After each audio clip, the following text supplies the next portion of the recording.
How you doing there? Welcome back to Babylon Talmud. Today we're starting Daf.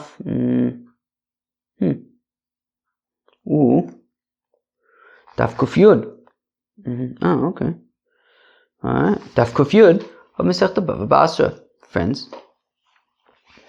Alright, we're starting Daf. Oh my gosh, it's so funny because what's today? Today's Monday. When's the last time I recorded? The last time I recorded, I think, was Wednesday. That's insane. I haven't recorded in like 5 days. That's like almost a week. That's nutso. Because I recorded a bunch on Wednesday, and then Thursday, Friday, Shabbos was Rosh Hashanah. Sunday was Tzom Gedalia, which was a weird day. And now it's Monday, and I'm like catching up. But I also I got super ahead over Rosh Hashanah, and anyways, so this is like stuff I did kind of a while ago. Today's October 7th. That I'm recording. It's October 7th. Crazy. Chaim. Okay. Says the Gemara and Daf Kuf Tes Amud Beis. Wow. Okay. Wow. Okay. Alright. Wow. Okay.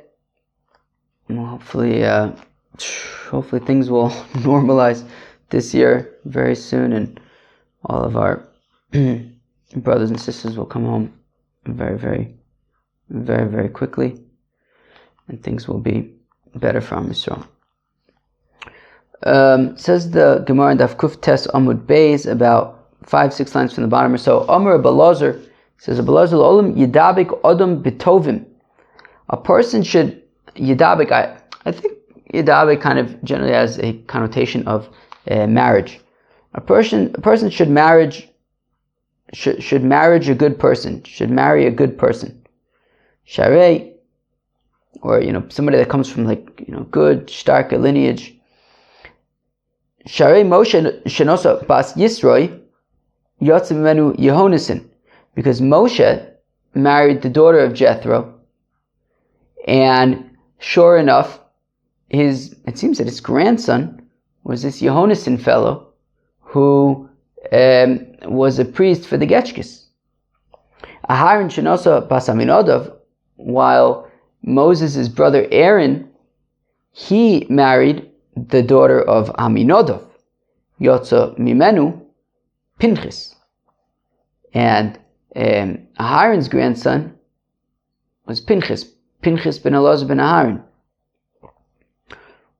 Upinchas lav mi Yisrael, but the Gemara says, wait a second. Pinchas does not come from Jethro. V'yoksiv, but the pasuk says, Ve'elazar ben Aharon, that Aharon's son Elazar, who was Taka, the father of Pinchas, Lokach lo mibnos Putiel Olisha, married a bas Putiel. So who is Putiel? My lab dosi mi Yisroi shepite magolim lavoid zara. Who's Putiel? Putiel is Yisro, that shepitem, that he fattened up calves for the Getchkis. So apparently Pinchas's mother was Oichit. So Pinchas's mother was a Bas Yisro, which, if that's the case, then actually he is closer to Bas Yisro than Yehonasin. Yehonasin's grandmother was a Bas Yisro, right? Moshe's wife Tzipporah. What was the interesting? Oh, interesting. Taka, interesting. I was at the synagogue on Rosh Hashanah, and I heard some guy speaking over there. He was saying that Moshe Rabbeinu and Balak were brother-in-laws, because his Barak ben Sipor and Moshe's, or maybe a nephew, I don't know, it says Balak ben Sipor and Moshe's wife, I guess, was Tzipporah. I don't know, somehow he was saying something, I don't know, I wasn't really paying attention. But something to do with Tzipor and Tzipora, I don't know. Hakoponim. So what were we saying? So we're saying that Yohainason, who turned out to be this priest for the Getchkis, so he was a grandson of Moshe. Moshe was married to Bas Yisroi. So his grandmother was a Bas Yisroi. Now, if what we're saying is true about Elazar, that he also married Bas Putiel, that he married a Bas Yisroi, that means that Pinchas' mother was a Bas Yisroi. So if we're saying that you don't want to be a Bas, too closely related to a Bas Yisroi, well, actually Pinchas was more closely related to Bas Yisroi than Yohainason. I'm going to drink more coffee.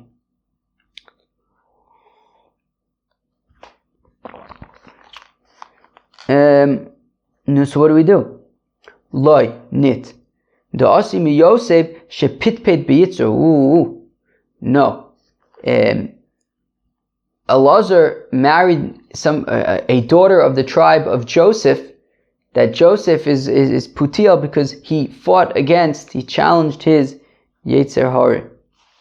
V'alo shvotim avazim osu v'obim risim ben Puti zeh shepitem avi imo. But as we're going to learn in Masechta Sanhedrin,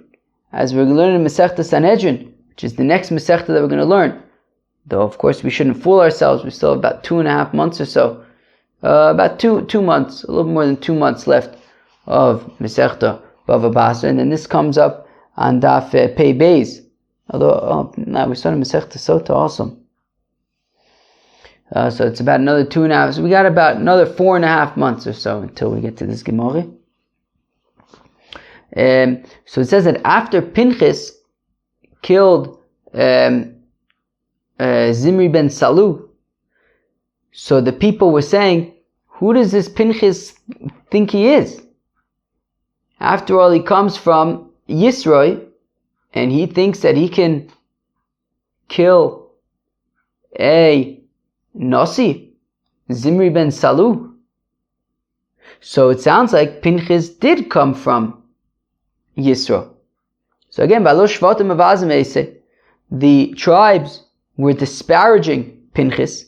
They were saying, Risin ben Putize, you see this descendant of a Puti, ben Shepitem of Imo Agadon Lavedazare, a descendant of somebody that his mother's father fattened up calves for the Getchkis, Yarugnosim Shevet Misrael, and he's going to assassinate the Nasi of a tribe of Israel.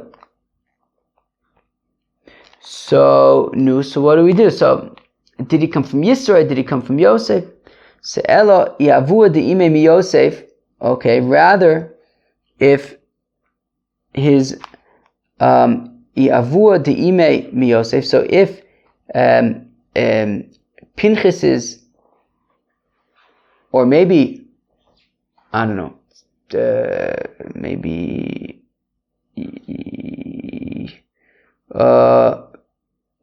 yeah. Well, I guess Avua de Ime mi Yosef. Okay, so I guess maybe you could say from Pinchas's perspective. Either way, it's going to be going up a few generations in order for it to make sense. But anyways, if Be'etzem Pinchas's mother's father was from Joseph, well then Ima de Ime mi Yisro. So then his mother's mother was from Jethro. V'i Avua de Ime mi Yisro. And if his mother's father was from Jethro, Ima de Ime mi Yosef, then his mother's mother was from Joseph. The point being that he descended from both. He descended through his mother. He descended both from Jethro as well as from Joseph. Now it would have to be in order for it to make sense. So the point that the Gemara is making is that, look, Yohannison's grandmother was a Bas Yisro, and we said Le'olam Yidbak Adam B'Tevim, right? That a person should cling to good families. So basically, what we're saying is further up in the line, Pinchas's ascendants were from Jethro as well as from Joseph. Although it couldn't be too far up the line, because Jethro wasn't that much older than that generation, but apparently Pinchas was more removed than Yohainason. Okay.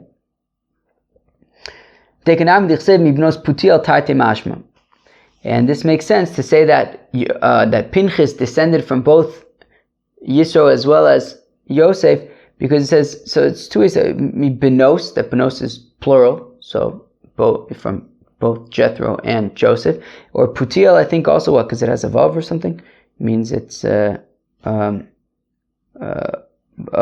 it has a yud, it means both sides. Alright, because it could have been without a yud, so it has the yud to say both. Okay.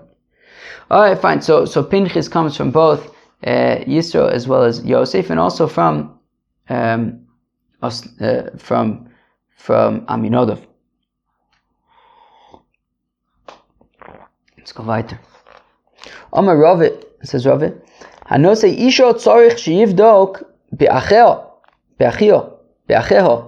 I guess.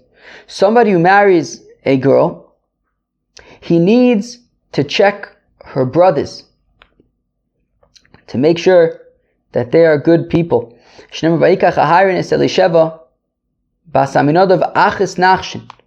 it doesn't just say that Aharon married Elisheva bas Aminodov, that should be enough.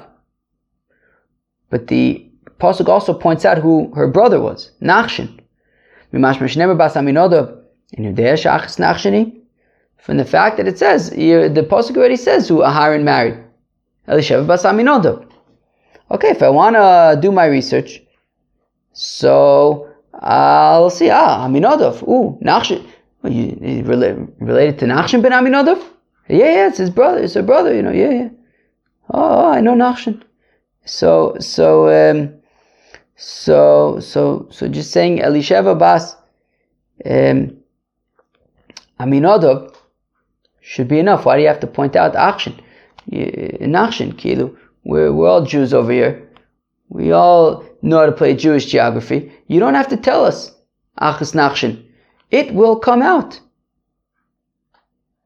So Matam Lomar Achas Nachshon. So why say Achas Nachshon?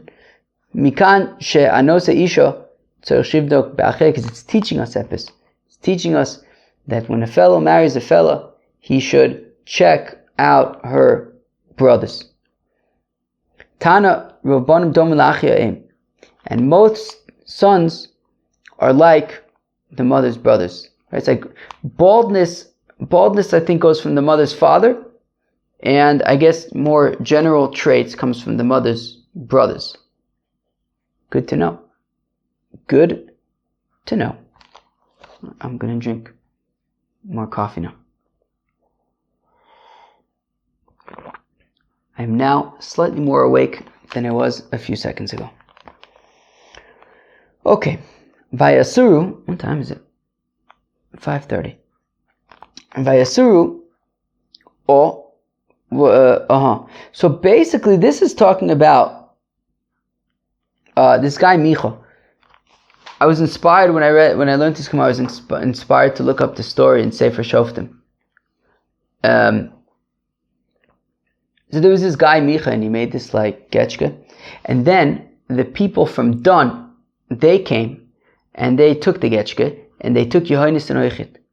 So Vayasuru, the people of Dan went and they said to Yohainason, Vayasuru Sham Vayomru Lo, they said to Yohainason, Miaviacha Halim, what are you doing over here, Yohainason? Mata Oise Baze, Umalachafoi. Amrullah, they said to Yohainason, Lavmi Moshe Ka'asis Dechsiv Bei Atikav Halom, right? When they say Miaviacha Halom, so it's making a connection to Moshe Rabbeinu, that they say to Yohainason, aren't you a descendant of Moshe Rabbeinu, by whom it says Atikav Halom? And when it says Umma ata ose boze, so it's like Lavmi Moshe Ka'asis Dechsiv Bei Ma Ze Biyodcho. Lavi Moshe causes dichsiv bei v'ata poi amori modi. They're like making all these references to Moshe Rabbeinu. Teosa koin lavodah, what are you doing being a priest for the Getchkis? I don't understand. So Merloin, Yehonasan says to them, well, I have the following tradition I was taught from my father. Even if you have to hire yourself up for the getchkis,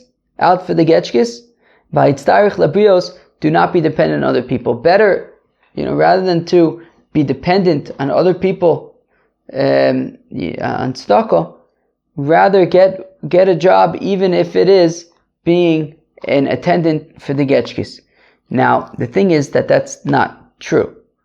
He made a mistake. Mamish. You see, Yehonasan thought that what that meant was mamish, take whatever job you can get, even if it's to be a priest for the getchkis. That's certainly not true. Veloi. Elo avodah zara, avodah shezara lo. No, what it means is work that is avodah zara, work that is foreign to him, work that he never in a million years would have thought that he would be doing this kind of work. But look, take what you can get, and if this is what you need in order to be able to support yourself, then do it. Kedamarle Rav Rav Kahana, as Rav says to Rav Kahana, Nitosh nevelta beshuka vishkol agra. I don't really know what this means literally. Does Rashbam say something? Nitosh hafshet nevelta, meaning it doesn't sound like a very fancy schmancy job. Something to do with dead animal carcasses. But do that. Don't say, well, wait, but I'm a big mechubad fancy person. Me doing some meat-related job, I can't do that. V'zila b'milsa, it's beneath me. Don't know. Rather, if if you have an opportunity to support yourself, take it. Now, not to serve getchkes, but avodah zarah, work that is foreign to you, work that you would not want to be doing, that is not something you would be comfortable with doing, but if it means that you can support yourself, so take it. And then when King David saw that Yehonasan, clearly was very determined to support himself and to make a living, and that money was important to him, beyoser, exceedingly so much so that he would be a priest for the getchkes. Mineu ala otzar. So David actually appointed Yehonasan to be his treasurer. Shenemar, as the Apostle says, Ushvuel ben Gershom ben Menashe. Shvuel, the son of Gershom, the son of so there's different Gershom, Moshe, which is what the Pasuk says. Nogid ala otzar was the treasurer. V'chi Shvuel shemo v'alo Yehonasan shemo. Wait, why are we? I thought we're talking about Yehonasan, not Shvuel. Why are we saying that Shvuel is Yehonasan? Amr Yochanan Sheshav La'el B'chol Libo. Shvuel Sheshav La'el B'chol Libo, that he returned to God with all of his heart. Chevre, we are in the Hasar Simei Tshuve. At least I am. I don't know when you're going to listen to this, but let's say we are in the Hasar Yimei Tshuve. Let us all merit Sheshav La'el B'chol Libo. Now, so the Mishnah had said that the children inherit the father, and more specifically, that the sons inherit the father, and only if there are no sons do the daughters inherit. So if there's a son and a daughter, the son will inherit all of the estate. If there is no son, then the daughter. If there's a son and a daughter, the son will inherit all of the estate. If there's only a son, obviously the son will inherit all of the estate. If there's only a daughter, then the daughter will inherit all of the estate. And how do we know that the son takes precedence over the daughter? The Pasuk says, "Ish kiyomus v'gomer." Right? What does the pasuk say? It says, I'm reading the pasuk. Bnei Yisrael tadaber lemor ish kiyomus uvein ein lo. So if a fellow dies and he doesn't have a son, so then only then does the inheritance go to the daughter. So the reason why the inheritance goes to the daughter is because there's no son. Hayesh lo ben, but if there is a son, ben kodems, and the son takes precedence, and he would get all of the inheritance. Rav Papa says to Abaye, Ema, I will say, I'ika ben liros ben. Look, if there's only a son, so then the son will inherit all of the estate. Ika bas tiros bas. If there's only a daughter, then the daughter will inherit all of the estate. Ika benu bas. What if there's both, a boy and a girl? Lo hai liros v'lo hai liros. Then neither of them inherit. Ve'ela man liros. Then what happens to the estate? Or to buy kosher demosa liros? What, do you just give it to the head of the city? Maybe my neighbor over here, the neighbor who's on the what's it called? On the she's the I don't know. My neighbor here on the corner, she's in charge of like the area over here. I think she's the one who called in the power washers, and the one who has not succeeded in quieting down the park. So I don't know when the next elections are. If there's somebody, I think I mentioned about Talmud. I think maybe the solution is to do the power washing in the middle of the night, because that way they'll wash away all the people, and at least we get all the noise out at once. I think maybe that would be a good solution. But I don't get involved in the local politics. They have a WhatsApp group, which Baruch Hashem I'm not a part of. The neighbor tries to add me to the WhatsApp group whenever she can, but I try to avoid it. I've mostly been successful. Let's go weiter. Man liros, otu bar kosher dem otu liros. So should my neighbor on the corner inherit? Why should she inherit? All she's doing is bringing noise to the community. Achi ko amina. So this is what I'm saying. Iko ben, but of course, Amenas Kain, Hinchil, Yoshua l'Yisrael Haaretz. Hachi ko amina. This, so Papa clarifies. Iko ben uvas lo hai liros kule.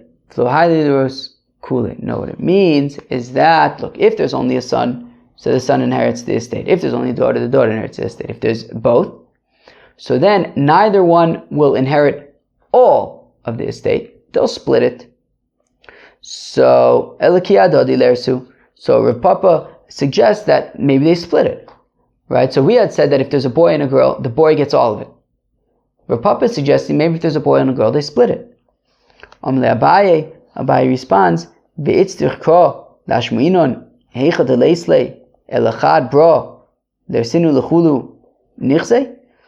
Abaye says, the thing is, the pasuk kind of goes into specific details, right? It mentions the girl, which then we imply the boy. If it was just that they split it, then just say, because what the pasuk currently says, I'm reading the pasuk. If he doesn't have a son, then you give it to the daughter. And then the next pasuk says, if he doesn't have a daughter, then it goes to the brothers. So why do we need to get into sons and daughters? Just say, Ish kiyamus, right? V'im zera, so then it goes to the brother. Okay, we don't need to get into sons and daughters if they're basically the same. Just say, if a person has children, then it goes to the children. If there's no children, then it goes to the brothers. Why do we have to get into the details of the daughter gets it, but only if there's no son? It implies that there is a sort of a further distinction to be made, which is that when there's a son and a daughter, the son will inherit. Where am I? Vidilma. But maybe Hakamash Malon, what it's teaching, right? So again, so Amalei Abai says to our Papa, I'm backing up a few lines. What do we need the pasuk to say? That then when there's only one son, the sin that he gets all of it, that he gets all of it. Meaning, according to our Papa, all the pasuk is saying is that, well, when does the son inherit all of it? If it's just him. When does the daughter inherit all of it? If it's just her. If there's both of them, then we split it. So, I don't need the pasuk to teach me that. There must be something more there. But maybe what it's teaching is the bas nami bas yerushay. No, but one second. Maybe it is saying, like what Papa says, that when there's a boy and a girl, they split it equally. Okay, then what's the deal? The deal is that I may have thought that a daughter is bichlal not shaykh to inheritance, and what it's teaching is that she is. That's where we're pointing her out. But they would split equally. So umi v'chol bas yerushas yoreshes nachla nafka. Well, the fact that she is shaykh to inheritance is learned out from something else. That's learned out from v'chol bas yoreshes nachla. So I already know that from there. So therefore, what are these psukim teaching? That when there's a boy and a girl, the boy inherits all of the estate. Rav Acha bar Yaakov learns out the precedence of the boy to the girl from here. Lo miyigara shem avinu mitoch mishpachto ki ein lo bein. That the pasuk says by bnos tzlafchad that. Right, so the daughters of so Tzlafchad died. I'm going to drink more coffee. Tzlafchad died, and he had no boys, only girls. So they petitioned Moses, and they said, normally the sons would inherit, but we don't have sons. So we should inherit, so that our father doesn't, so that our property doesn't go to my neighbor on the corner. So why should we lose the name of our father? Ki ein lo bein. Just because he doesn't have a son. Time ein lo bein, implying that the reason is because this whole thing with Tzlafchad and why we're discussing why they should inherit their father is only because, as they said, there's no son. Hayesh lo ben, but if there would be a son, ben kodem, then the son would be the one to inherit, not them. But v'duma b'nos tzlafchad hu dikar menachim. But maybe we could suggest that this idea of priority, that when there's a son, he gets all of it, that was then in the context of b'nos tzlafchad. But nitna Torah, once the Torah was given, there was no halachas. Yeah, maybe that was specifically the halacha for b'nos tzlafchad. But maybe later on, the halacha was determined that actually the boys and the girls split it. And rather, let's stick with the original drash of Ishkiyom Shuvein Ein Lo, implying that if there is a son, it goes to the son.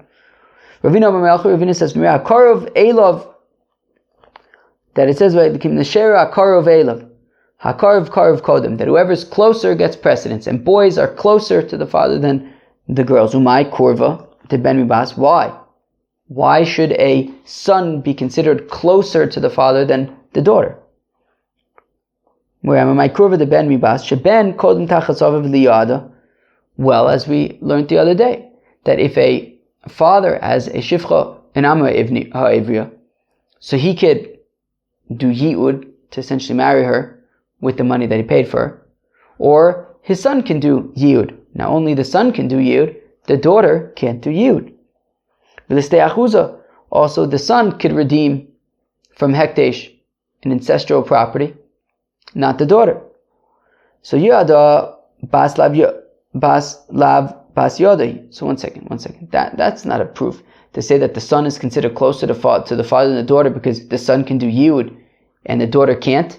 The daughter can't do yud for technical reasons because she's not a boy. You need to be a boy in order to do yud. It's not that she's not, allowed to do, it's not just that she's not allowed to do yud because she's not allowed to do yud. She's not allowed to do yud for a different reason, because she's a girl, and girls don't marry girls. So therefore she's not shaykh. Stay achuza nami, and also when it comes to the stay achuza, the whole kind of pshat, we had entertained by stay achuza that maybe the brother could redeem it rather than the son, because after all the brother could do yibum, and we deflected that because, well, actually the son is stronger than the brother because the brother is only shaykh to yibum when there's no son. But if there's a son, then there's no yibum, and that overrides yibum. Well, guess what? A daughter also overrides yibum, right? If the father had a son or a daughter, then there's no yibum. Right? So it's based on this, right? The reason why we would say that the son is closer to the father is because the ste'achuza, meaning in the whole context there was that the ste'achuza is closer than yibum. That applies equally to the son and the daughter. The Tana klum yesh yibum elab makom shein ben. We say, yeah, but don't tell me that the brother is stronger because of yibum. There is only yibum when there's no son. If there is a son, then that overrules yibum, and that works equally well with the daughter as well. So therefore, the son and the daughter should be on equal footing vis-a-vis ste'achuza. So rather, it makes sense, like we said initially, from the psukim of uvein ein lo, then you have items nachos levito. It says by avodim kananim that you bequeath them to your subsequent generations, benechem v'lo to your sons, not to your daughters. I.e., when there are boys and girls, they will the eved kanani will go to the son rather than the daughter. And so when the pasuk says at the end of Kriyas Shema, so that your days and the days of your sons will be increased. What, your sons and not your daughters? Bracha shiny. No. By a blessing, it's different. By a blessing, it'll apply to all the people, all the generations, boys, girls, everybody. I'm gonna drink more coffee. Gewaltig. V'achim min ha'av noichalin umanchilin v'chulei. And the brothers from the father. So the Mishnah said that the brothers from the father, noichalin umanchilin. Or that meaning the nifter. So if the nifter is Yaakov, or why don't we say the nifter is Ruvain. So if Ruvain dies and he has no children, so then Shimon, Levi, and Yehuda inherit. So Nochalin and Manchilin, they would inherit Ruvain, and also if they died, then Ruvain would inherit them, or at least be part of the brothers who inherit them. Right? So it's just Shimon, right? Reuven is his brother Shimon. So if Reuven dies, Shimon would inherit Reuven, and if Shimon dies, Shimon would bequeath to Reuven. Minolan, how do we know this? Amarava says Rava ase achva mibnos Yaakov. Well, because what is it? I'm in the Rashbam, about 6 lines from the bottom. I think. So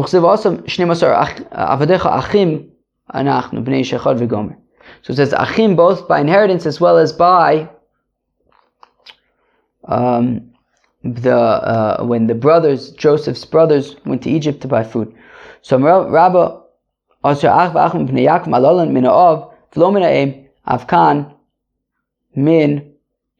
ha'av v'lo min ein. So just like by Jacob's sons, they were all brothers from Jacob, though they had different mothers, but they all had the same father. So here also by inheritance, we're talking about brothers with the same father rather than the same mother. V'lomali, wait, why do I need that? Mishpachto v'yarasho saksiv. It says mishpachto, his family, mishpachas of. That the father's family is considered a family when it comes to inheritance, not the mother's family. You're right. Okay, so what's the with achim achim? Chitma derabelin and yibum kamer. Okay. Achim achim is specifically by yibum. That by yibum, we're talking about, if Reuven dies, Shimon does yibum if they have the same father, not the same mother, and that's learned out from Joseph's brothers. Okay, but by inheritance it would be from Mishpachto. Friends, that was Daf Kufyud. Masechta BavaBasra. We continued at the beginning talking about Yehonasan. We got into Pinchas, talking about that you should marry into a good family. You should check out the brothers. Interesting things like that. And that Yehonasan actually ended up doing tshuva. And then we talk about how we know that the son takes precedence over the daughter. And then we talked about the brothers of the same father inheriting. Peace out.